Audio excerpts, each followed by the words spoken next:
Welcome to this new video about the triangle 3, 4, 5. Did the Pythagorean theorem really come from Pythagoras? Let's move on to the 13-knot rope, an incredible tool that perfectly illustrates the idea of a beginning and an end, of a step, of a full cycle. And what a cycle! The number 12, which ties directly to the zodiac and the 12 months of the year. In fact, the sides of the 3, 4, 5 triangle add up to 12. A subtle but powerful connection. The use of this rope is well documented in the Middle Ages, but so far there's no hard evidence that the ancient Egyptians used it. Still, this triangle with sides 3, 4, and 5 is often referred to as the Egyptian triangle, or even the Pythagorean triangle, in ancient texts. Made of 13 evenly spaced knots, this cord divides into 12 equal segments.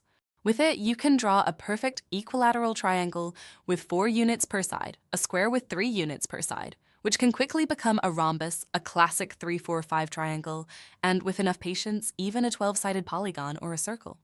What's fascinating is that all of these shapes share the same perimeter, 12. But the real magic is in the 3, 4, 5 triangle.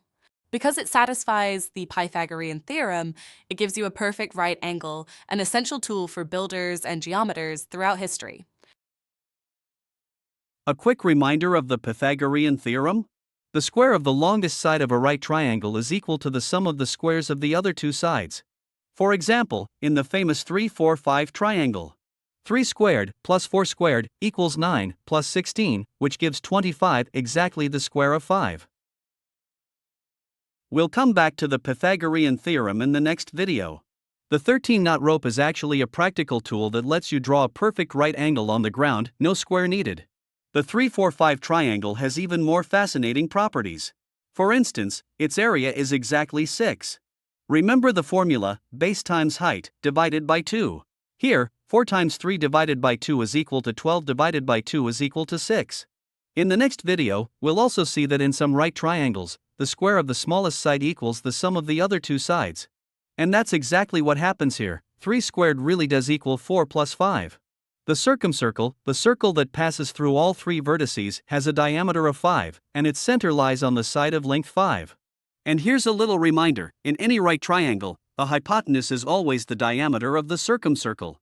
The incircle, the circle that fits perfectly inside the triangle, has a diameter of 2. Its center lies exactly 1 unit away from the sides of lengths 3 and 4, and also 1 unit away from the hypotenuse.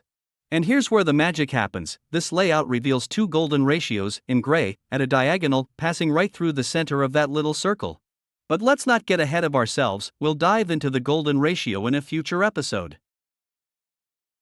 If you're not familiar with GeoGebra yet, I highly recommend checking it out. It's free and works directly online. Let's see how to construct a 3, 4, 5 triangle starting from a unit segment AB. First, mark off 4 units to the right. Next, draw the perpendicular line GH through the midpoint of AF using 2 large circles, just like we did in the previous video. This gives us a circle centered at point 1 with a diameter of 5 units.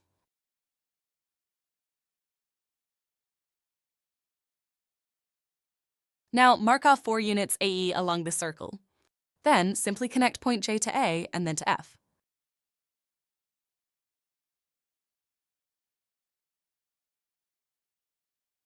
You can highlight the circle, for example in green side.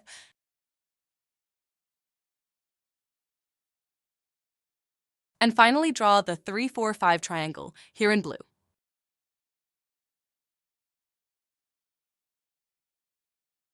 In the next video, we'll explore several fascinating examples of remarkable right triangles and discover why their properties are so intriguing.